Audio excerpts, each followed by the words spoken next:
Welcome to the number one Bengals podcast. I'm Dadio. As always, I'm joined by John Sheeran. And I feel like we're missing a third person, but that is okay because we have the most informed Bengals reporter in the history of reporting and Bengals. I'm talking about Bengals team reporter Marisa Contipelli. What a pleasure to have you on the show to talk about the schedule drop, the release. Well, thank you so much for having me on. Two kind of words. There's no way I live up to everything you just said, but trying my best, hopefully bringing Bengals fans all of the info that they want. So excited to join you guys today. Well, no other Bengals reporter has Bengals in their Twitter handles, so I think you have a leg up on the competition. And also, I think you're closing in on friend of the show, Luke Knoll, in terms of total appearances on the show. Not many people get invited back on to a third show, so this is quite the achievement. I feel so honored. I did not know that. Oh, wow. Yeah. Yeah. Hopefully Marisa, this isn't the last time, too. Hopefully there's more after this. Fingers crossed. I mean, Marisa, it's every time she's on, it's an explosion of positivity, but at the same time, information. It is informed positivity. That's what we love about having Marisa on. And Marisa, we're looking at this schedule. Me and you were looking at it before we started. And you mentioned something, there's a great point, that the Bengals are going to face a lot of high-profile quarterbacks. And we know they have revamped that defensive line. We know that the secondary is going to be outstanding. We know we have Jesse Bates. We have the return of Trey Waynes. We added Mike Hilton. So what matchups are you looking most forward to in terms of Burrow versus other great quarterback? Yeah, that's a great point. I mean, that was the first thing that really kind of stood out to me when I looked at the schedule. And it's like you kind of go down the list and you're like, all right, high profile quarterback, another really elite quarterback. And, just kind of looking, in the first half of the season, I'm really curious about, that Chicago game. It's only week 2. Will we be seeing Justin Fields? Could we be seeing Andy Dalton? That one I'm really curious about as the summer and camp progresses, just when Justin Fields will eventually kind of take the reins over. And of course, it's always fun to go against, a guy like Andy Dalton, just for the player's perspective. But, that one initially stands out. I mean, how can you not overlook then week 4, Thursday night football, battle of number 1 picks, Joe Burrow, Trevor Lawrence. I have that one highlighted, circled as many times as I possibly can on my piece of paper. And then you also add in the Urban Meyer factor, being from Ohio State right down the road. So that's going to be, one of those early games that, has me excited already. And also just to kind of see what, our defense can do against a guy like Trevor Lawrence. He'll have a couple of starts under his belt at that point. And as you mentioned, really kind of retooling this defense and especially the secondary. You're going to have all new defensive backs in there. You at least have Jesse Bates and Von Bell to kind of, anchor down and secure, the back half of the secondary. But Trey Waynes, Chidobe Awuzie, and Mike Hilton are 3 fresh new starters. So I'm really intrigued by that Thursday night matchup. And, I love that it's going to be at home too, here in the Jungle.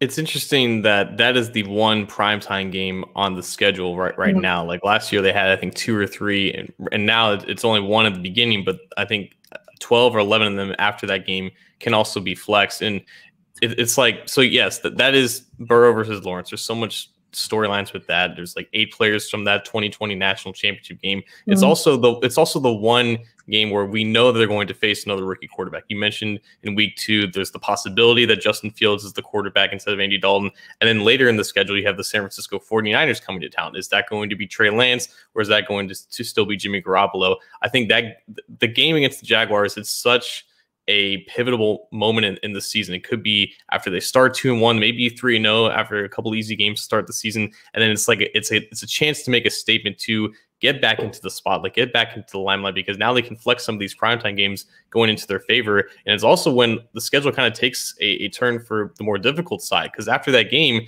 I think you have a 3-game road stretch that includes going to the Baltimore Ravens. So the schedule, to me, it's a lot of symmetry going on. There's some easy games to start the season, but 5 of the first 8 games are on the road. And then at the end of the season, you have a tough stretch to finish the season. But most of those games are at home. So to me, it's like that week 4 game on Thursday night, coming off a short week, playing against Trevor Lawrence. It really signals how that first half of the season is going to go. and they really need to get to a hot start because, again, that final half of the season looks pretty tough on paper. Yeah. I mean, yeah. Sorry, go ahead, please. Oh, no, go ahead, Dadio. No, I was just going to say, yeah, I mean, I think with the Trevor Lawrence thing, what interests me is, okay, so Trevor Lawrence for like, what, 3 years, John? 3 years, he's been the best QB prospect since Goldilocks. Am I right? I mean, you look at the guy, and yeah, and no one, no, I'm serious, maybe since Peyton Manning, right? The most, or maybe Andrew Luck. It's just been years where we know he's going to be the #1 pick. And the Bengals, it's almost like you had Peyton Manning, and then all of a sudden, like Peyton Manning's, like his second or third year, all of a sudden Tom Brady explodes onto the football scene, and he's like, oh, this is the guy we need. I think, a lot of people, when the Bengals had a bad record in 2019, they're like, oh, we're going to miss out on Trevor Lawrence. But then it worked out that we got the guy that fits so well with the Ohio culture, with the culture of the Bengals. And it's going to be interesting because I think Lawrence is going to be a prolific passer, but the kind of the grit and the determination and the winning, we don't know if he's going to be as good as Burrow. So that is going to be a really fun matchup for me to see what kind of back and forth they have. Yeah, I mean, that's a great point. Trevor Lawrence had been, the hot name thrown around college football since he was a freshman at Clemson. But, I always say, things have a way of working out how they're supposed to. And, I think it was destiny for the Bengals to end up with Joe Burrow. I mean, he fits what's happening here in Cincinnati so well.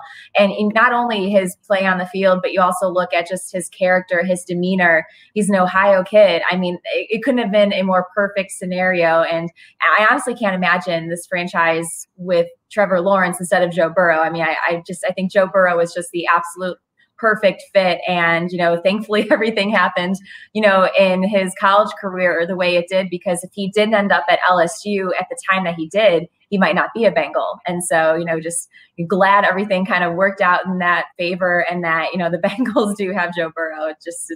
It's a blessing, honestly. Lawrence's nickname is Sunshine too. So, I mean, it makes sense why he ends up in Florida. Yeah. No, I mean, it reminds me, John, do you remember when Tom Brady had the Goldilocks? And and then Randy Moss kind of made fun of him, and then they got rid of Randy Moss. I'm just curious, can he pull it off in the NFL? Can you have that, beautiful long blonde hair and not? We'll see. That is the biggest storyline, I think, for the Jaguars this year, is can he pull off the hair? But we're talking about fortunate kind of happenings and things working out. Even they weren't what you wanted, maybe, but they worked out for the best. And we look at week 1, and so many Bengals fans said, oh, we need to have Mike Zimmer be the head coach. And then we end up with the guy like Zach, who is completely, first of all, he's a really cool guy. I mean, he's got a really cool name. It's Zach, but no H or K at the end, nothing. It's just, it's just like, it's got that mystique to it, his name, right? Short and simple. Yeah. Second of all, he's like 40 years younger than Zim. So, I mean, he understands the world better. But not only that, but he's an offensive-minded coach. With a guy like Burrow, he can unlock that untapped potential. He can let him. And so really having an offensive guy like that who clicks so much with Joe Burrow, a lot of people say, oh, we wish you got Zimmer. Well, that also is another thing you can say worked out, for the best for the Bengals. So that is going to be another thing. But it's his first time coming to Cincinnati since he left. And he was like our greatest defensive coordinator since at least the Super Bowl years. But it's that is going to be fun too, to kind of, That's kind of how the schedule works out. Like there's a lot of complaints about how you have these rare AFC, NFC matchups, and it's only like on an 8-year period. Zimmer was hired by the Vikings in 2014. He did come back to PBS, I believe, in 2016 for a preseason game, but this is his first time coming back to Cincinnati in a regular season game, like 7 years after he was hired. And there was like talk about potentially the Vikings firing him at the end of last season if things didn't go the right way, but he's still well respected, not only in Minnesota, but also within the confines of Paul Brown Stadium too. So that's going to be a lot of reunions happening that day. You have both Trey Waynes and Riley Reif making their debuts as Bengals, even though they were signed a year after each other, and they're both playing their former team in the Minnesota Vikings. And then on the other side, Mackenzie Alexander, who is now a former Viking and a former Bengal, back with the Vikings to play his old team on his old team. A lot of stuff going on week 1. And correct me if I'm wrong, is Nick Vigil now with the Vikings also? Oh my God, he is. He is. So then you have that former Bengal too. So yeah, there's a lot of connections in that week 1 game. Paul Gunther too is on Mike Zimmer's staff now as well. That's right. Mm-hmm. All right. Yeah. Well, okay. One matchup that I'm looking forward to for the first time in years is the Steelers, because the Steelers are falling apart. Let's just be honest. Come on. We don't have to be afraid of them anymore, Marisa. We can, we're not going to jinx anything. They got nothing. They got nothing left, right? John, are you scared? John, you look scared. Yeah. So this is the question that I wanted to ask Marisa, because it's been rattling in my mind in the last day or no. I don't know if it's good or bad to play the Steelers first this early in the season, because either A, they're going to be still working things out and they're already collapsing, which is what I think we can kind of see they're on that trajectory, or they're still going to be, like the team that's close to putting it together and the team that's going to still be competitive, and then they may fall apart towards the end of the season like last year. I think week 3 is a really interesting time to play that team, because like Ben Roethlisberger could still be somewhat decent for however much decent he can be at this point when he's like 50 years old, or it could be just at a point where they're still having a lot of issues, especially with that offensive line, and how is that passing even going to work with a quarterback in Ben who he is now. I don't know. I don't know if week 3 is too early not to play the Steelers for what they could be this year.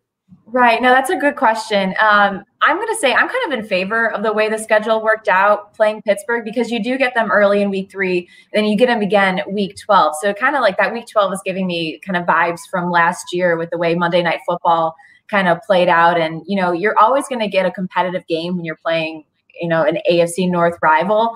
But I don't know. I kind of like lean towards, I like having to play them early and having to go to Heinz Field early. Another thing is that bringing Mike Hilton into the secondary, he's faced Ben Roethlisberger how many times in practice every day? That could play into the Bengals' favor too. I mean, I know they've seen Big Ben 2 times over the course of the year. I lose track because I feel like he's been in the league for like 30 years now. But I don't know. There's something about taking him on early. And even though he could be fresh, I mean, we've seen Big Ben over the last couple of years, he is, on the back half of his career. And I don't know. I'm in favor of week 3.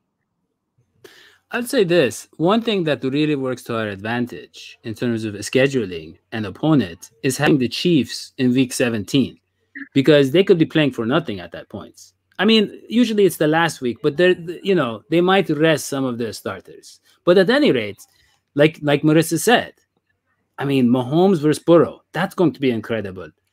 Maybe Aaron Rodgers or Blake Bortles for when we play Green Bay. We don't know. It could be either of these legends, one for being great and one for being hilarious. It could be. And then, you have Herbert. That's another one. You have Justin Herbert, who had like a Marino-like, rookie year. He's just tearing up the league. But a lot of people are like, is it sustainable?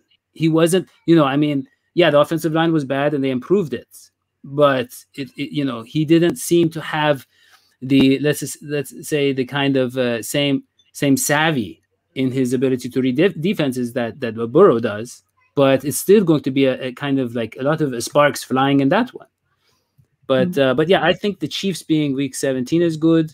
I like another one. Yeah, we could see Aaron Rodgers on the Broncos. But I'm getting ahead of myself. We don't know where Aaron Rodgers is going to be. No, John? No, John says no. Okay, so no Aaron Rodgers. It would be wild. It would be wild, though, if they play them in week 5 and then he gets traded to the Broncos and then play him again. Twice. I don't think that's going to happen, but yeah. I suppose never say never. I feel like stranger things have happened, but that would be one for the record books if some scenario like that occurred this year.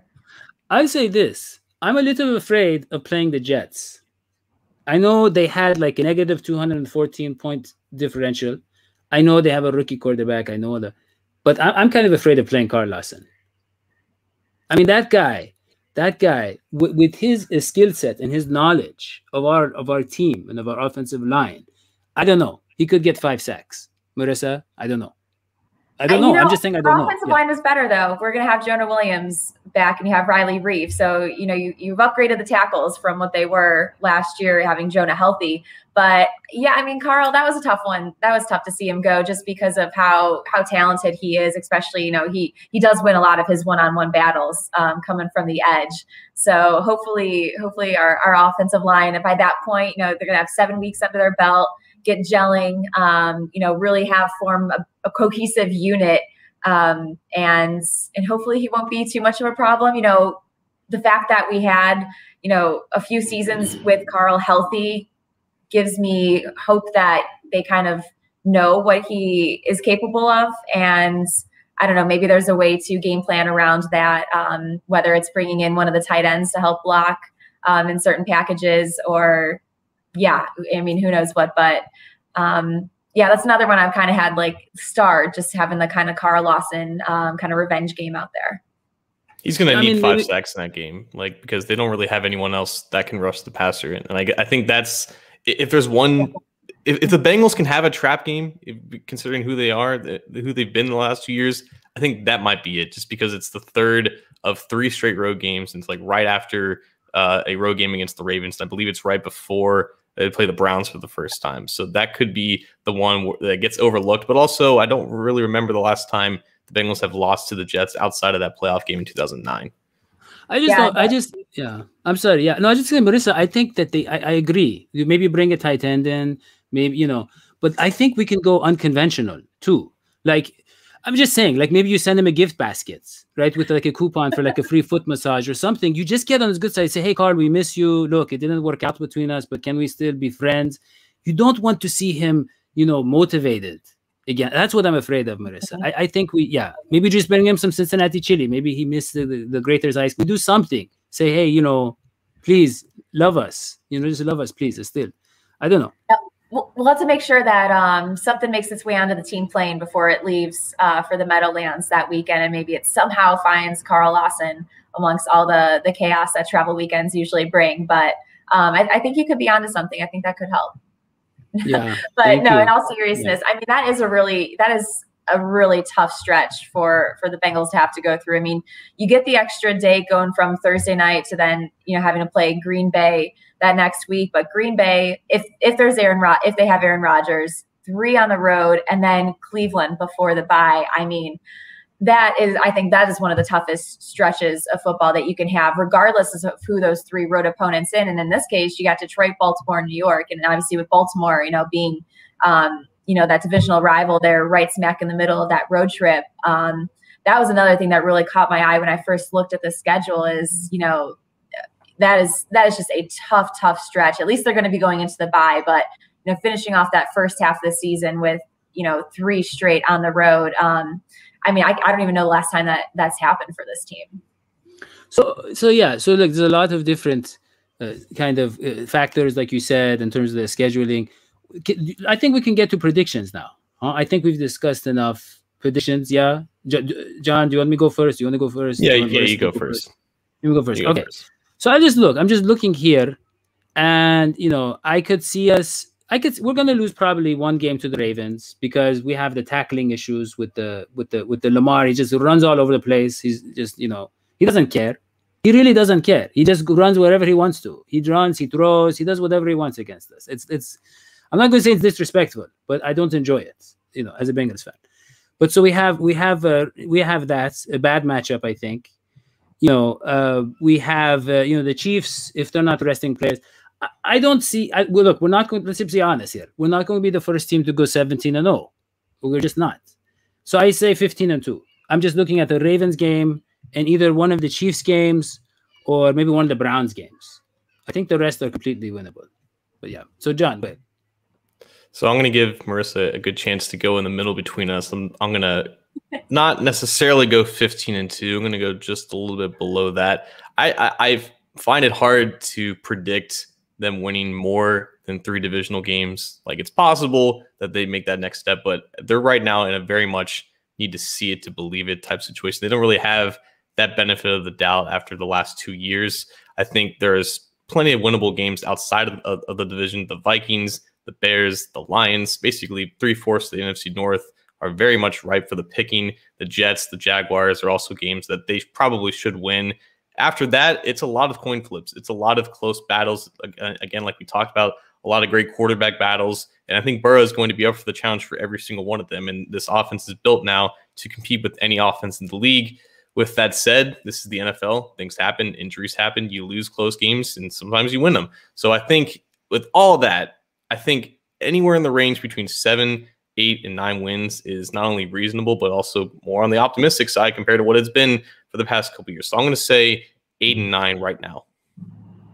I think that's fair. And I would agree with you where, any amount of those wins would be an improvement, sign in the right direction.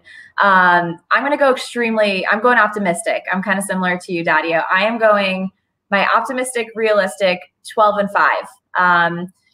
There's a couple stretches in there where, I think that 3-game road stretch is going to be tough, where it's going to be really difficult to win all 3 of those games.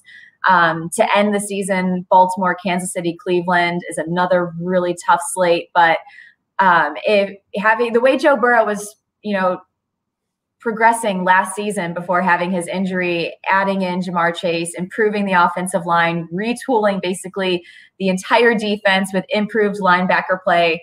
Why not? Why can't it be us? I mean, every year there's a team that was left out of the playoffs that made the playoffs the next year. It's been happening on a wild stretch now. So why not this year for the Bengals? So I can see a 12-5. But, John, I side with you where any 7, 8, 9, you would take any of those number of wins this year as improvement. Yeah, or both. I would take both, the 7 and the 8 together. But I'll just say this. Look, first of all, a couple other things before we get off the air.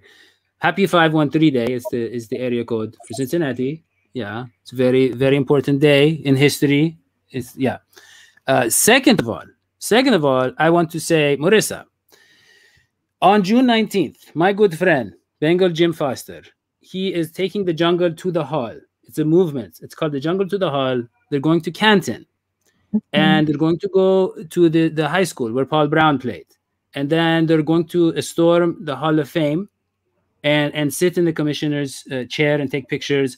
I don't know what the exact movement is, but it's about bringing awareness to the Bengals Hall of Fame players who deserve to be officially inducted into the Hall of Fame.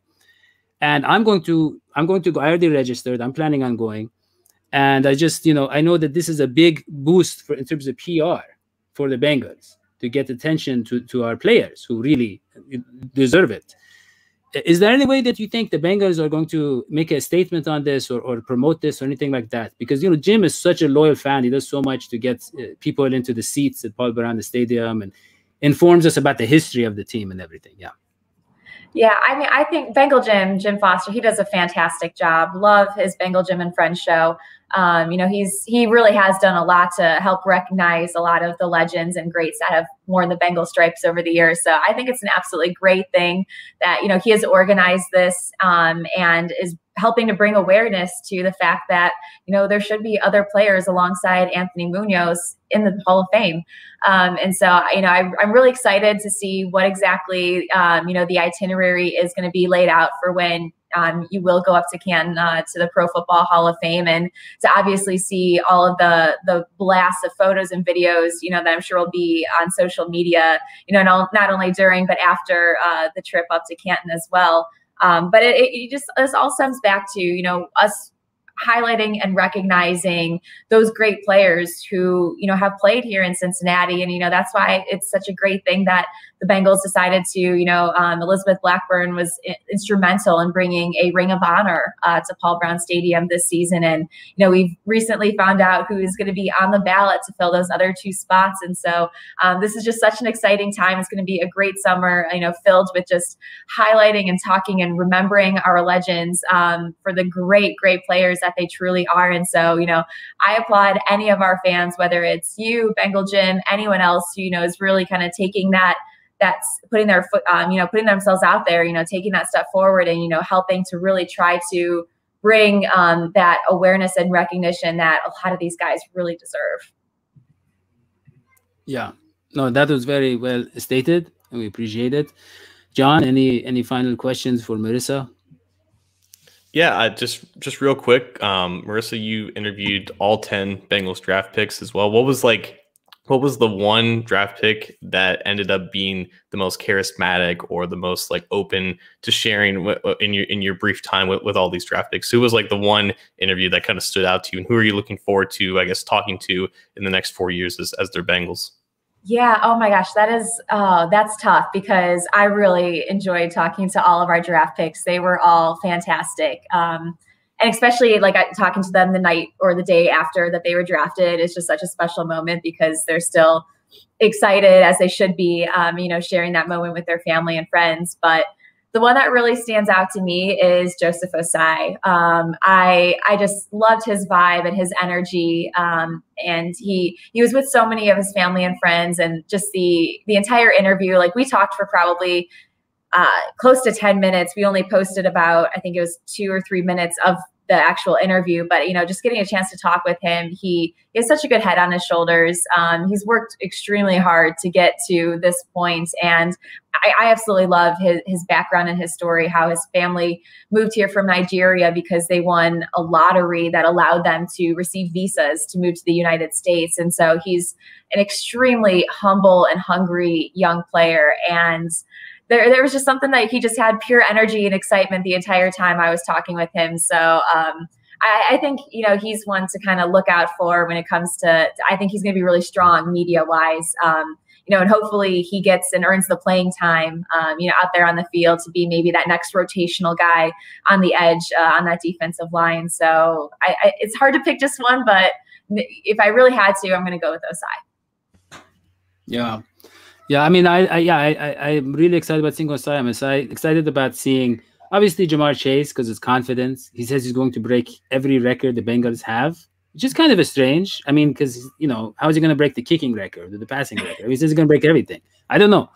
The other one is Jackson Carman, because he's so happy to be back in Cincinnati. I'm happy that he's happy.